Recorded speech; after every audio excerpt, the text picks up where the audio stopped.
जय गरुडसुपर्णा ज्ञानानन्दमयं देवं निर्मलस्फटिकाकृतिम् आधारं सर्वविद्यानां हयग्रीवम् उपास्महे। अहोबिलेघारुडशैलमध्ये कृपावशात् कल्पितसन्निधानं लक्ष्म्या समालिङ्गितवामभागं लक्ष्मीनृसिंहं शरणं प्रपद्ये। प्रपन्नपारिजाताय तोत्रवेत्रैकपाणये ज्ञानमुद्राय कृष्णाय गीतामृतदुहे नमः। यत्प्रभक्तिं विना सर्वैः यस्य माया दुरत्यया धनञ्जयरतस्तं तत् प्रपद्ये शरणं महः। नारायणं नमस्कृत्य नरं चैव नरोत्तमं देवीं सरस्वतीं व्यासं ततो जयमुदीरयेत्। व्यासं वसिष्ठनप्तारं शक्तेः पौत्रमकल्मषं पराशरात्मजं वन्दे शुकतातं तपोनिधिं। व्यासाय विष्णुरूपाय व्यासरूपाय विष्णवे नमो वै ब्रह्मनिधये वासिष्ठाय नमो नमः। सम्यं न्यायकलापेन महता भारतेन च उपबृंहितवेदाय नमो व्यासाय विष्णवे। यत्पदाम्बोर्हत्या न विद्वद्दाशेषकल्मषः वस्तुता उपयादोऽहं यामुनेयं नमामि तं। वैशाखे रोहिणी जातं काश्यपान्वयवारितेः इन्दुं श्रीपुण्डरीकाक्षं गोष्ठीपूर्णम् अहं भजे। यो नित्यमच्युतपदाम्बुजयुग्मरुक्म व्यामोहदस्ततितराणि तृणाय मेने। अस्मद्गुरोर्भगवतोऽस्य दयैकसिन्धोः रामानुजस्य चरणौ शरणं प्रपद्ये। श्रीमान् वेङ्कटनाथार्य कवितार्किककेसरी वेदान्ताचार्यवर्यो मे सन्निधत्तां सदा हृदि। प्रपद्ये निरवध्यानां निषद्यां गुणसम्पदां शरणं भवभीतानां षडकोपमुनीश्वरं श्रीरङ्गनाथषडकोपयतीन्द्रदुष्टं लक्ष्मीनृसिंहषडदित्करुणैकपात्रं श्रीरङ्गवीररघुडाषडकोपहृत्यं वेदान्तदेशिकयतीन्द्रमहं प्रपद्ये। श्रीमद्रङ्गषटारी संयमिवराद् लब्धागमान्दद्वयं श्रीमद्वीररघुत्वहात्यषडजित्पादारविन्दाश्रयं श्रीमद्वेदवदंसदेशिकयतेः कारुण्यवीक्षास्पदं सेवे रङ्गधुरीन शासनवशं नारायणं योगिनम्। वेदान्तदेशिकयतीन्द्रकटाक्षलब्धत्रय्यन्दसारमनवद्यगुणं बुधाक्रयं नारायणात्ययदि दुर्यकृपाभिषिक्तं श्रीरङ्गनाथयदि शेखरमाश्रयामः। श्रीमद्रङ्गषटारियोगिचरणन्यस्तात्मरक्षाभरं श्रीमद्रङ्गषटारि वीररघुराट् लब्धागमान्दद्वयम् ईर्ष्याढम्बविवर्जितं शुभगुणैः भान्तं महत्वंशजं वन्दे वत्सविभूषणं बुधवरं श्रीकृष्णमार्यं सदा। श्रीकृष्णमार्यं करुणालयं तं वेदान्तयुग्मं समधीतवन्तं वत्साभिजातं विदुषां वरेण्यं श्रीभाष्यसिंहं प्रणमामि नित्यं। श्रीमते वात्स्य श्रीकृष्णमार्य महादेशिकाय नमः। वात्स्य श्रीकृष्णसूरीन्द्र पदपङ्कजषट्पदम् अनन्तपद्मनाभार्यं भारद्वाजमहं भजे। श्रीमते अनन्तपद्मनाभार्य महादेशिकाय नमः। अस्मद्गुरुभ्यो नमः. अडियेन् निर्मला विजयराघवन् APN சுவாமியின் காலக்ஷேப சிஷ்யர். அடியேனின் பிராச்சாரியரான பொரிசை சுவாமி நடாதூர் வாஷ்யஸ்ரீ கிருஷ்ணமாரிய மகாதேசிகன் அவர்களின் 103வது திருநட்சத்திர மகோத்சவத்தில் அடியேனுக்கு பேசும் சந்தர்ப்பம் கொடுத்தது அடியேனின் பாக்கியமாக கருதுகிறேன். அடியேனுடைய காலக்ஷேப குருவான APN சுவாமிக்கு தன்யவாதங்கள். அடியேன் இன்று பேச இருப்பது பகவத்கீதை முதல் அத்தியாயம் அர்ஜுன விஷாத யோகத்தில் வரும் பகவன் நாமாக்களை பற்றி. நாமகீதை என்று சொல்லலாம். முதலில் ஸ்ரீ ஆளவந்தாரின் கீதார்த்த சங்கிரக ஸ்லோகம் பார்க்கலாம். ஸ்வதர்மஜான வைராக்ய சாத்யபத்யேக கோச்சரஹ நாராயண பரம் பிரம்ம கீதாசாஸ்திரே சமீரிதஹ. இது ஸ்ரீ ஆளவந்தார் அருளிய கீதார்த்த சங்கிரகம் முதல் ஸ்லோகம். கீதையை உபதேசித்தவன் நாராயணன். கீதையில் கூறப்பெறுபவன் நாராயணன்.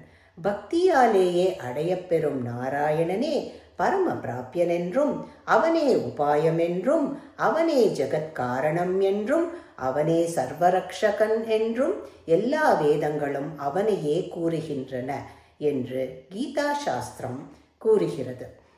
ஆழ்வார் ஸ்ரீ சூக்திகளும் இதையேதான் சொல்லுகிறது. திருமங்கை ஆழ்வாரின் பெரிய திருமொழி பாசுரம்: குலம் தரும் செல்வம் தந்திடும் அடியார் படுதுயர் ஆயினவெல்லாம் நிலம் தரச் செய்யும் நீள் விசும்பருளும் அருளோடு பெருநிலம் அளிக்கும் வலம் தரும் மற்றும் தந்திடும் பெற்ற தாயினும் ஆயின செய்யும் நலம் தரும் சொன்னை நான் கண்டு கொண்டேன் நாராயணா என்னும் நாமம் என்று நாராயண நாமத்தின் மகிமையை கூறுகிறது. அது தவிர கிருதயுகத்தில் ஆழ்ந்த தியானமும், திரேதாயுகத்தில் யாக யக்கியமும், துவாபர யுகத்தில் பக்தியால் பெருமாள் திருவடியில் அர்ச்சனை பண்ணி பெருமாளை அடைந்தார்கள். கலியுக தர்மப்படி பகவன் நாமாவை சொல்லிக் கொண்டிருந்தால் பெருமாளை அடைந்து விடலாம் என்பதினாலேயே பகவன் நாமாவின் மகத்துவத்தை நாம் புரிந்து கொள்ள வேண்டும். நாம் இன்று பார்க்க இருப்பது பகவத்கீதையில் முதல் அத்தியாயமான அர்ஜுன விஷாத யோகத்தில் வரும் பகவன் நாமாக்களும் அதன் மகிமைகளும். 47 ஸ்லோகங்கள் கொண்ட முதல் அத்தியாயமான பகவத்கீதையில் 9 பகவன் நாமாக்கள் இடம்பெறுகின்றன. மாதவ, ரிஷிகேச, அச்சுத, கிருஷ்ண, கேசவ, கோவிந்த, மதுசூதன, ஜனார்தன, வாஷ்ணேய 9 திருநாமங்கள் 16 இடங்களில் இந்த அத்தியாயத்தில் ஹைலைட் செய்யப்படுகிறது. முதல் திருநாமம் மாதவஹ. ததக்ஷ்வேதைர்ஹயைர்யுக்தை மஹதீஸ்யந்தனே ஸ்திதோ மாதவஹ பாண்டவஹ ஷைவ திவ்யௌஷங்கம் பிரதத்மதுஹோ. இங்கு சஞ்சயன் பகவானை குறிப்பிடும்போது மாதவஹ என்று சொல்லுகிறான். இதன் தாத்பரியம் பார்ப்போம். மாயாக தவஹ மாதவஹ. லக்ஷ்மிபதி, லக்ஷ்மி மணாளன், லக்ஷ்மி வல்லபன், லக்ஷ்மி விசிஷ்டனான எம்பெருமானை குறிக்கின்றான். மாதவஹ யஸ்யசஹ மாதவஹ. தனக்கு ஒரு ஈஸ்வரன் இல்லாதவன், அதாவது தானே அனைவருக்கும் ஈஸ்வரனாக இருப்பவன்.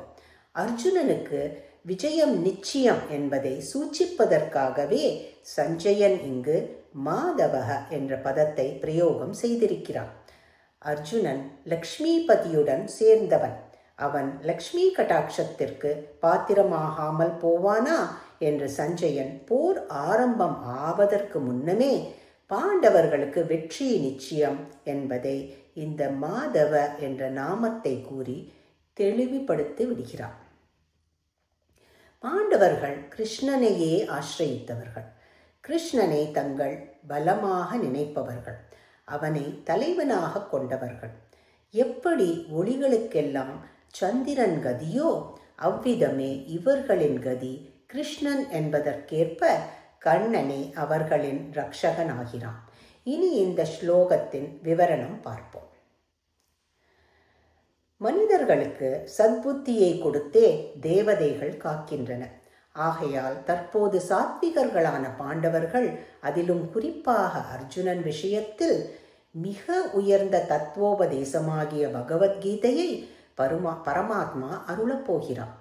அந்த சத்புத்திக்கு, அதாவது உபதேசத்திற்கு ஆரம்பமாக பிரணவத்வனியான பாஞ்சஜன்யத்தை ஊதினான். சர்வவேத சாரமானது பிரணவம். அந்த பிரணவத்தை உபதேசித்து பின்னரே கீதையை தொடங்குகிறான். 5வது வேதமாகிய மகாபாரதத்தில் பகவத்கீதா எனும் பெருமை பெற்ற உபனிஷத் பாகமாகிய கீதையை உபதேசிக்க முதலில் ஓங்காரமயமான பாஞ்சஜன்யத்தை துவனித்தான். கீதையின் அவதாரிகையாக முதல் அத்தியாயம் சொல்லப்படுகிறது. அதிலும் இந்த ஸ்லோகம், அதாவது சாஸ்திரார்த்தங்களை இந்த ஸ்லோகம் அனைத்து சாஸ்திரார்த்தங்களையும் தன்னுள்ளே கொண்டது என்பது பூர்வர்களின் கருத்து. இதன் மூலம் எம்பெருமானின் சர்வரக்ஷண ஸ்வபாவம், காக்கும் இயல்பினை அறியலாம். இந்த ஸ்லோகத்தின் உட்கருத்தை பார்க்கலாம் இப்போது. அதாவது தேகம் என்பது தேர். அதில் புலன்களாகிய குதிரைகள் பூட்டப்பட்டிருக்கின்றன. கடிவாளம், சாரதி இல்லாமல் அந்த குதிரைகள், புலன்கள் இஷ்டப்படி நாலாபுரத்திலும் தனித்தனியே இழுக்கப்பட்டால் தேரில் அமர்ந்திருப்பவனின் நிலை என்ன? கடிவாளமும் சாரதியும் தேவையில்லையா? மனம் என்னும் கடிவாளம் கொண்டு புத்தி என்னும் சாரதியின் துணையுடன் புலன்களாகிய குதிரைகளை அடக்க வேண்டும். எவ்வளவோ பிறவிகள் பிறந்து தற்போது கீதை முதலிய நல்ல விஷயங்களை கேட்கும் பாக்கியம் உடைய பிறவியன்றோ மேலானது? தேகத்தில் ஜீவன், பரமாத்மா என இருவரும் இருப்பது போன்று அர்ஜுனனும் பரமாத்மாவும் தேரில் உள்ளனர். ஜீவனாகிய அர்ஜுனனை தூண்டுபவன் பரமாத்மா, தூண்டுவது மட்டுமின்றி ரட்சிப்பவன் என்பதையும் இங்கே பார்க்கலாம். இன்னொரு திருஷ்டாந்தம். ஒரு மரத்தில் பொன்மயமான சிறகுகள் உடைய பறவைகள் 2 அமர்ந்திருக்கின்றன. அவற்றில் ஒன்று அம்மரத்தில் பழுத்த பழத்தை சாப்பிட்டு கொண்டு இருக்கிறது, மற்றொன்று அதை பார்த்து கொண்டு இருக்கிறது என்று உபனிஷத்தில் கூறியபடி தேகத்தில் இருவர் உள்ளனர். ஒருவன் ஜீவாத்மா, மற்றொருவன் பரமாத்மா. இதில் ஜீவாத்மா கர்ம பலன்களை அனுபவிக்கிறான், பரமாத்மா அதன் சாட்சியாக உள்ளான் என்னும் உள்ளுரை பொருள். ஆகையால் நரநாராயர்களான பாண்டவனும் மாதவனும் தேரில், அதாவது ஜீவாத்மா பரமாத்மா தேகத்தில் இருப்பது விவரணம் செய்யப்படுகிறது. 37வது ஸ்லோகத்திலும் மாதவ என்று கண்ணன் குறிப்பிடப்படுகிறான். தஸ்மான்னார்ஹா வயம் ஹந்தும் தார்தராஷ்டிரான் சபாந்தவான் ஸ்வஜனம் ஹி கதம் ஹத்வா சுகினஸ்யாம மாதவ. இங்கு அர்ஜுனனின் கண்ணனிடம், ஹே மாதவா, ஹே லக்ஷ்மி மணாளா, மகாலட்சுமி என்றுமே கருணையுடன் கூடியவள், பிறரின் துக்கம் பொறுக்காதவள், இவ்விதம் பெருமை வாய்ந்த மகாலட்சுமியின் பதியான நீயே ஹிம்சை செய்யும் விஷயத்தில் ஊற்றமாக உள்ளாயே என்று ஆச்சரியப்படுகிறான்.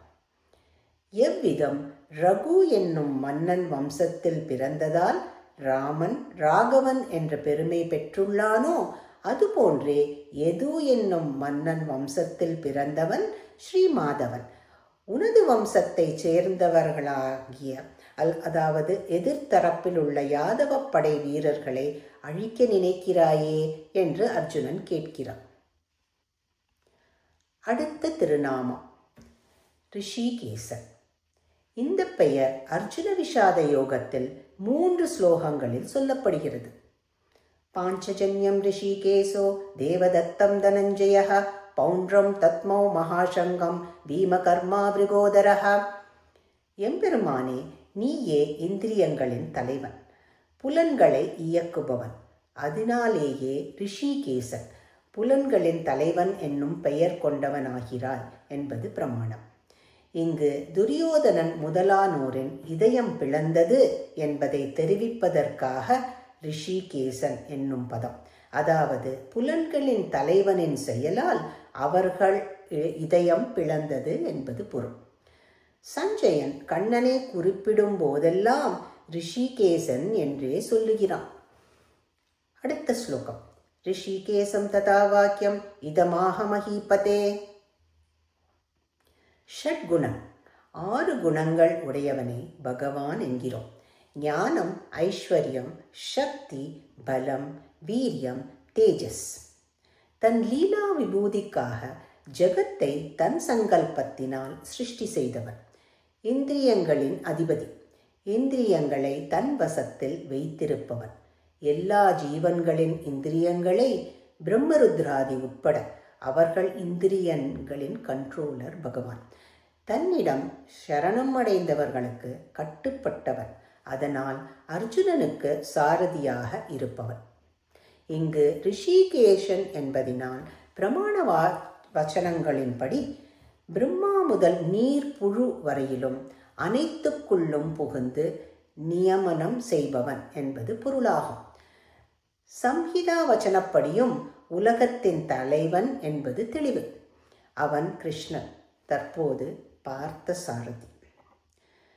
போர் புரிவதற்காக குழுமியுள்ள அனைவரையும் தன்னையும் இதில் ஈடுபடுத்தும் நியந்தா கண்ணனே என்று நன்கு தெரிந்திருந்தான் அர்ஜுனன். மேலும் வில்லை உயர்த்தியது ரிஷிகேசனிடம், அதாவது தன் மனதின் தலைவனான கண்ணனிடம் என்பதால் சற்று நிமிடத்திலேயே அர்ஜுனனுக்கு மனம் மாற்றம் நிகழ்ந்து கண்ணன் மனதை கலக்கியதால் கையில் இருந்த காண்டீபத்தை நழுவவிடப் போகிறான். முன்னமே பகவானை நன்கு உணர்ந்தவன் சஞ்சயன். அது தவிர தற்போது வியாசர் அவனுக்கு திவ்யமான நேத்திரம் அளித்துள்ளார். அதனால் எவருக்குமே கிடைக்காத ஆச்சரியமான பெருமாளின் விஸ்வரூபம் சேவித்தான். இதனால் கிருஷ்ணனின் மகிமைதனை மேல் மேலும் நன்கு உணர்ந்தவனானான் சஞ்சயன். மேன்மை பொருந்தியவன் இன்று பரம சௌலபியத்துடன் பக்த பராதீனனாக தேரை செலுத்து என்று கட்டளையிடத்தக்கவனாக இருக்கிறானே, இது என்னே சௌலபியம் சௌஷீல்யம் என்று வியக்கிறான் சஞ்சயன் இங்கு. அடுத்த ஸ்லோகத்தில் ரிஷிகேச ஏவமுக்தோ ரிஷிகேஷோ குடாகேஷேன பாரத சேனையோ உபயோர் மத்தியே ஸ்தாபயித்வா ரதோத்தமம். ரிஷிகேசா சகல வர்க்கங்களையும் நியமனம் செய்பவன். இப்போது ஹே அர்ஜுனா, சேர்ந்திருக்கும் குரு வம்சத்தவர்களை பார் என்றான். பல பிரமாண வாக்கியங்களினால் நல்ல புத்திதனை அளித்து அதன் மூலம் ஹித பிரவர்த்தனம் பண்ணி, அதாவது நன்னடத்தையை உண்டாக்கி பரமாத்மா ரட்சிக்கிறான். எனவே தஸ்மாத் சாஸ்திரம் பிரமாணம் தே காரியாகாரிய வியவஸ்திதோ என்று எந்த ஒரு காரியத்தை செய்வதற்கு சாஸ்திரமே மூலப்பிரமாணம் எனும்படி சாஸ்திரத்தில் கூறியபடியான நன்மார்க்கத்தில் நடத்தல் வேண்டும். எனவே அத்தகைய மேன்மையான சாஸ்திரத்தை உலகில் பிரச்சாரம் செய்யாமலிருந்தால் தனது அவதாரத்தின் பிரயோஜனம் ஏற்படாது என்று நினைத்தான் பகவான். சாஸ்திரம் உலகில் பிரச்சாரமானால்தானே மக்கள் அவ்வழி நடக்க முடியும். அதன்படி நடப்பவரன்றோ சாதுக்கள். எனவே சாதுக்கள் மேன்மை அடைய சாஸ்திரம் அவசியமானதாகிறது. அத்தகைய சாதுக்களை ரட்சிப்பதாவது சாஸ்திரத்தை அவர்கள் அடையும்படி செய்தல். அதாவது அசுரர்கள் முதலானோர்களானால் சாஸ்திர பிரச்சாரம் தடைப்பட்டு நாஸ்திக பிரச்சாரம் ஓங்குகிறது. இதனால் சாதுக்கள் மிகுந்த வருத்தம் அடைகின்றன. அவர்களின் வருத்தம் நீங்கி காப்பாற்ற நாஸ்திகத்தை வேறறுத்து சத் சாஸ்திரத்தை பரவச் செய்ய வேண்டும். இதுவே ரக்ஷணத்தில் பிரதானமாகும். இவ்விதமெல்லாம் ஆராய்ந்த பரமாத்மா கீதை எனும் உயர்ந்த சாஸ்திரத்தை உலகில் பிரச்சாரம் செய்ய முனைந்தான்.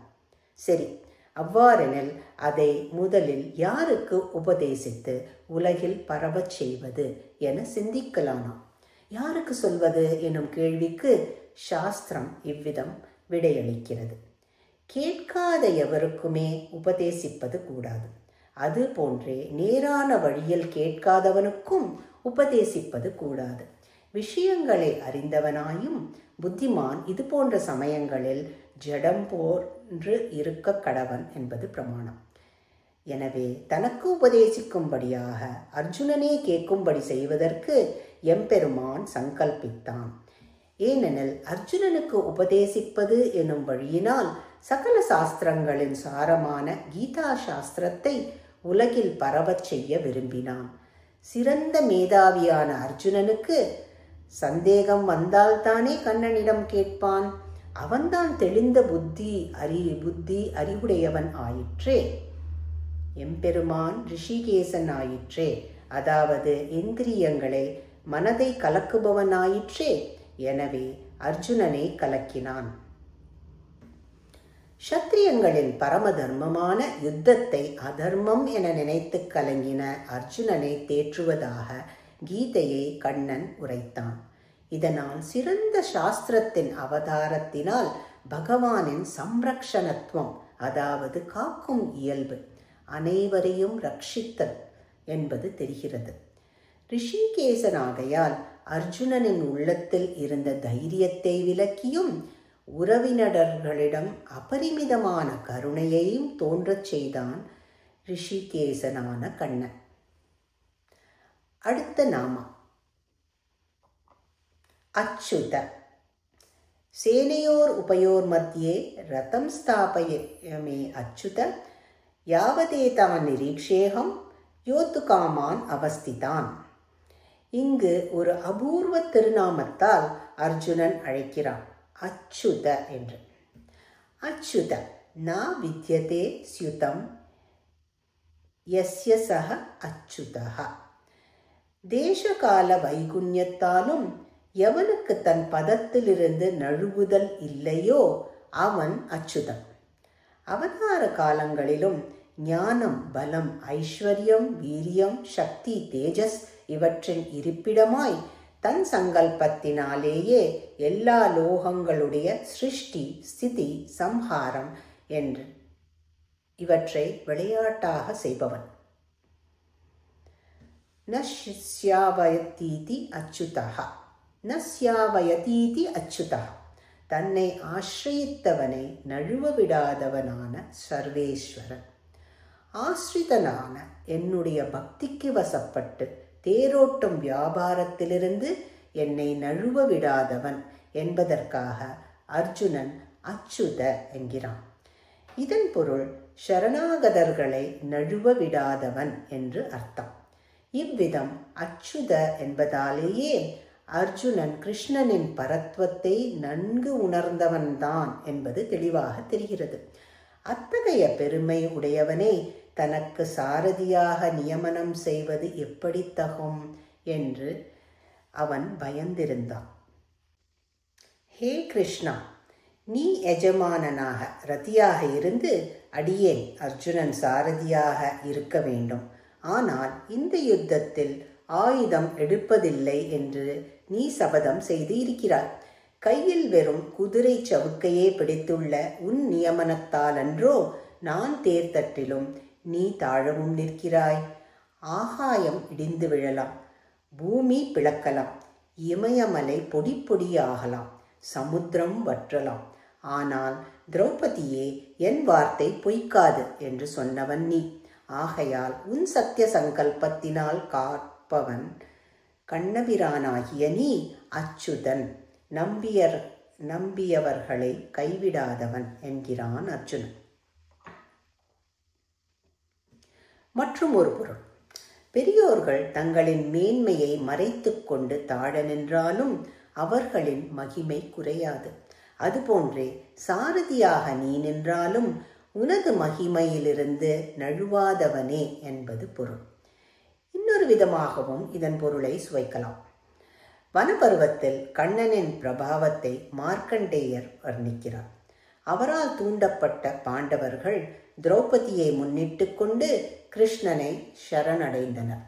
ஏற்கனவே உன்னை சரணடைந்தவர்களை கைவிடாதவனே என்பதும் அச்சுத என்ற பதத்தால் தெரிகிறது.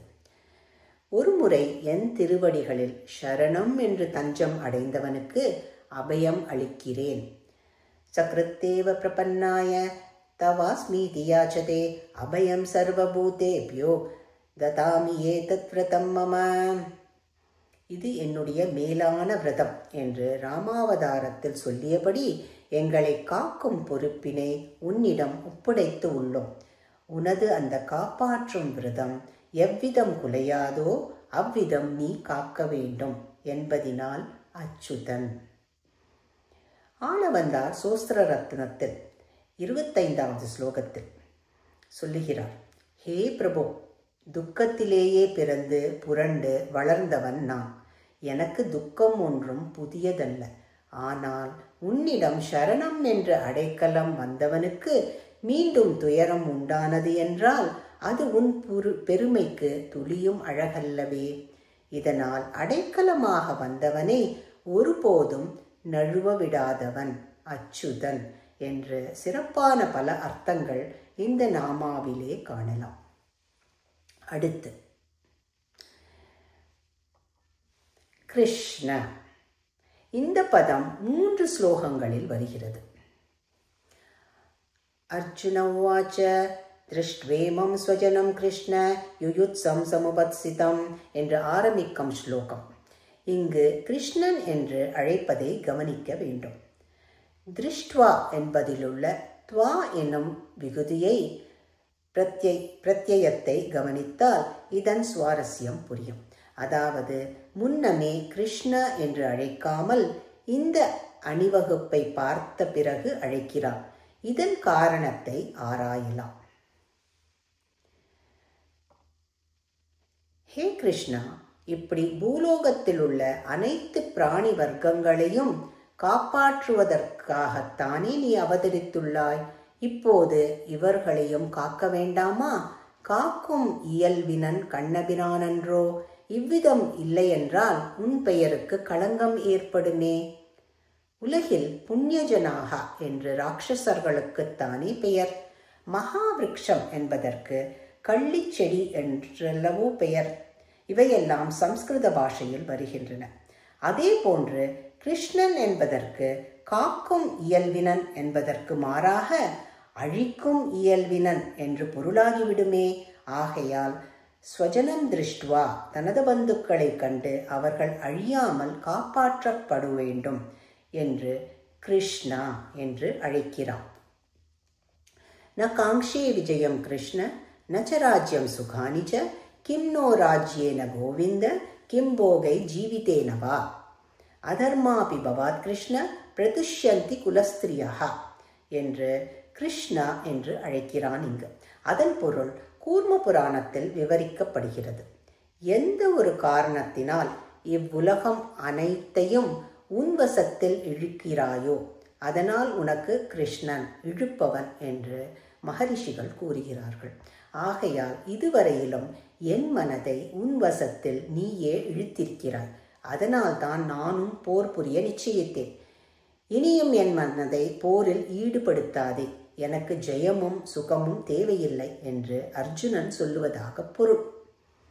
அடுத்த நாமம் பார்க்கலாம். கேசவ. நிமித்தானி ச பஷ்யாமி விபரீதானி கேசவ நச்ச ஸ்ரோயோனு பஷ்யாமி ஹத்வா ஸ்வஜனமாகவே. கேசவ. கேசவ என்றால் இடர்களை நீக்குபவன் என்று பொருள். பிரம்மருத்ரர்களின் தலைவன். அர்ஜுனன் கூறுகிறான், நான் பல விபரீத சகுனங்களை பார்க்கிறேன். விபரீத பலன்கள் ஏற்பட போவது உறுதி. நீயோ கேசவன், பிரம்மருத்ரர்களுக்கும் தலைவன். ஆகையால் ஒருபோதும் விபரீதம் விளையக்கூடாது. எனவே நான் யுத்தம் செய்ய மாட்டேன் என்று பொருள். சுவாமி தேசிகனின் எதிராஜ சப்ததி ஸ்லோகம். ஷமிதோதய சங்கராதிகர்வஹ ஸ்வபலாத் உத்ருதயாதவ பிரகாஷஹ அவரோபிதவான் ஸ்ருதேர பார்த்தான் நனு ராமாவரஜஹ ச ஏஷ பூயஹ என்று பெருமாள் கிருஷ்ணன் அவதாரம் பண்ணினான். பரமேஸ்வரன் அவர்கள்லாம் கொஞ்ச காலம் தாங்களே பரமாத்மா பரதத்துவம் என்று கர்வப்பட்டார்கள். பிறகு தன் தவறை உணர்ந்து அவர்களே ஓடி வந்து அபராத க்ஷமாபணம் பண்ணிக்கொண்டார்கள். ஹே கிருஷ்ணா, உனக்கு கேசவன் என்று ஒரு திருநாமம். கா என்றால் பிரம்மாவிற்கு பெயர், ஈஷா என்றால் பரமேஸ்வரன். இவர்கள் இருவருமே உன்னிடமிருந்து அவதரித்தவர்கள். அதனால் கேசவன் என்று பெயர். அடுத்த நாமம் கோவிந்த. நகாங்ஷே விஜயம் கிருஷ்ண நச்ச ராஜ்யம் சுகானி ச கிம் நோ ராஜ்யேன கோவிந்த கிம் போகை ஜீவிதேனவா. கோவிந்த. காம் விந்ததி கோவிந்தஹ என்பதால் மகாபலியிடம் பூமியை வேண்டியது குறிப்பிடப்படுகிறது. பூமியை ரட்சிப்பவனே, நல்ல வாக்கை அருள்பவனே, பூமியில் மோக்ஷானந்தத்தை அருளுபவனே என்று திருநாமங்கள் உடையவன். அர்ஜுனன் கேட்கிறதாக இங்கு, நீ கூட துவாரகாதீசனாக பட்டாபிஷேகம் பண்ணி கொள்ளவில்லையே? உக்ரசேனனுக்குத்தானே பட்டாபிஷேகம் பண்ணி வைத்தாய். இந்திரன் உனக்கு கோவிந்த பட்டாபிஷேகம் பண்ணி வைத்தான். உன் பந்துக்களிடம் உள்ள பிரீத்தியினால் கம்சனை கொன்று உக்ரசேனனுக்கு பட்டாபிஷேகம் பண்ணி வைத்தாய். கோவர்தனோதாரணாக பந்துக்களை காப்பாற்றினதாலேயே உனக்கு கோவிந்த பட்டாபிஷேகம். என்னை மட்டும் பந்துக்களை கொன்று ராஜ்ய பட்டாபிஷேகம் செய்து கொள்ள பிரேரிக்கிறாயே. கூடாரே வெல்லும் சீரான கோவிந்தா, கூடியவர்களுக்கு தோற்கும் கோவிந்தன் அல்லவா நீ என்கிறான் அர்ஜுனன். அடுத்த நாமம் மதுசூதனா. ஏதான்ன ஹந்துமிச்சாமி நதோ அபி மதுசூதன அபி த்ரைலோக்கிய ராஜ்யஸ்ய ஹேதோஹோ கிம் நு மஹீக்ருதே. மதுசூதனன் மது என்ற அசுரனை அழித்தவன். அர்ஜுனன் கேட்கிறான், ஹே மதுசூதனா, நீ கூட மதுவை கொன்றவனே தவிர பந்துக்களை கொல்லவில்லையே. நீ மதுசூதனன், சத்ருசூதனன், ஆனால் பந்துசூதனன் இல்லையே. என்னை மட்டும் பந்துக்களை கொல்லச் சொல்கிறாயே என்று கேட்பதாக கொண்டு மதுசூதன என திருநாமம் இங்கு உபயோகப்படுத்துகிறான். அடுத்து பிரயோகப்படுத்தின நாமம் ஜனார்தன.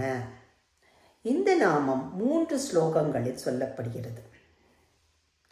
நிஹத்ய தார்த்ராஷ்ட்ரான்னஹ கா ப்ரீதிஹி ஸ்யான் ஜனார்தன பாபமேவாஸ்ரயே தஸ்மான் ஹத்வைதானாததாயினஹ. ஜனார்தன ஜனி நிராசகன், ஜன்ம பரம்பரையை ஒழிப்பவன். எம்பெருமானை அர்ஜுனன் ஜனார்தன என்று அழைக்கிறான். அதன் பொருள் பிறவி அழிப்பவன் என்பது. உன்னாலேயே படைக்கப்பட்ட சர்வ பிராணி வர்க்கங்களையும் பிரளய காலத்தில் சம்ஹாரம் செய்பவன் நீ. என்னாலே இவர்கள் முன்னமே கொல்லப்பட்டனர் என்பது சம்ஹாரம் செய்பவனாகிய உனக்கு கொல்லுகை எனும் இக்காரியம் பொருந்தும். ஆனால் எனக்கு எவ்விதம் ஏற்கத்தகும் என்கிறான் அர்ஜுனன். மற்றொரு விதமாகவும் பார்க்கலாம். ஜனார்தன என்பதால் துஷ்டர்களை அழிப்பதற்காக என்று அவதாரம் செய்துள்ள நீ நேரடியாகவே கெட்டவர்களாகிய தார்தராஷ்டிரர்களை கொல்லலாமே, என்னை எதற்காக தூண்டுகிறாய் என்றும் பொருள். ஜனார்தன என்பதில் உள்ள அர்த்த என்பது யாச்சனம், அதாவது வேண்டுதல் என்ற பொருளில் வந்துள்ளது. இந்த அர்த்த என்னும் வினை சொல்லின்படியே வேண்டுவதை நிறைவேற்றுபவன் என்று பொருள். ஹே ஜனார்தனா, அனைத்து ஜீவன்களும் தங்களின் விருப்பம் நிறைவேற உன்னை வேண்டுகின்றனர். எனவே நானும் உன்னை பிரார்த்திக்கிறேன். சத்ருக்களை கொல்லாமே எனும் வரம், அதாவது போரிலிருந்து ஓய்வு எனும் வரத்தை தந்தருள வேண்டும் என்று அர்ஜுனன் பிரார்த்திப்பதாக அர்த்தம். அடுத்த ஸ்லோகத்தில் ஜனார்தனா.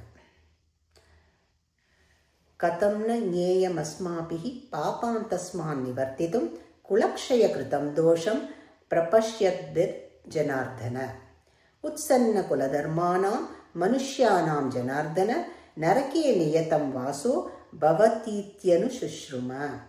ஹே ஜனார்தனா, ஜீவாத்மாக்கள் அவரவர்கள் செய்யும் பாபங்களுக்கு தக்கபடி தண்டனை அளிப்பவனே. அறியாமல் தவறு செய்தவர்களுக்கு குறைந்த தண்டனையும், தெரிந்தே தவறு செய்பவர்களுக்கு கடுமையான பெரும் தண்டனை அளிப்பவன். ஹே ஜனார்தனா, இதை நான் நன்கு அறிவேன் என்றபடி, ஆகையால் பாபத்திற்கேற்ப தண்டனை அளிக்கும் உன்னை முன்னிறுத்திக் கொண்டு குலத்தை அழிக்கும் பெரும் பாபத்தை எப்படி செய்வேன் என்று கூறுகிறான் அர்ஜுனன். ஜனார்தனா, அவரவர்கள் செய்யும் புண்ணிய பாபங்களுக்கு தக்கபடி அந்தந்த செயல்களில் ஈடுபடுத்துவனாகிய நீ எதனால் என்னை இத்தகையதொரு பெரும் பாபத்தில் ஈடுபடுத்துகிறாய் என்று கேட்பதாக பொருள்.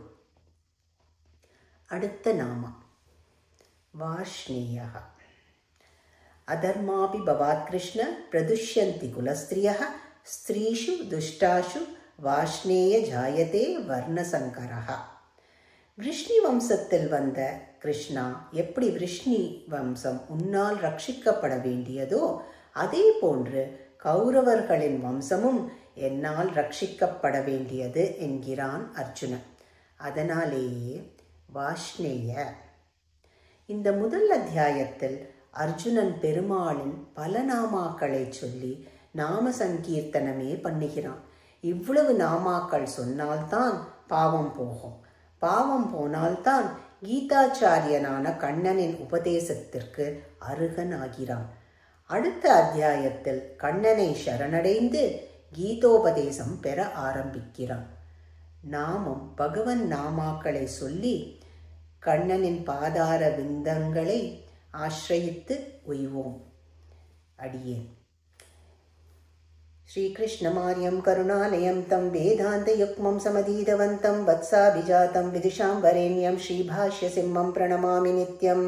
ஸ்ரீமதே வாஸ்ய ஸ்ரீகிருஷ்ணமார்ய மகாதேசிகாய நமः. வாத்ஸ்ய ஸ்ரீகிருஷ்ணசூரீந்திர பத பங்கஜ ஷட்பதம் அனந்த பத்மநாபார்யம் பாரத்வாஜமஹம் பஜே. ஸ்ரீமதே அனந்த பத்மநாபார்ய மகாதேசிகாய நமः. அஸ்மத் குருப்யோ நமः. அடியேன். ஜெய கருட சுபர்ணா.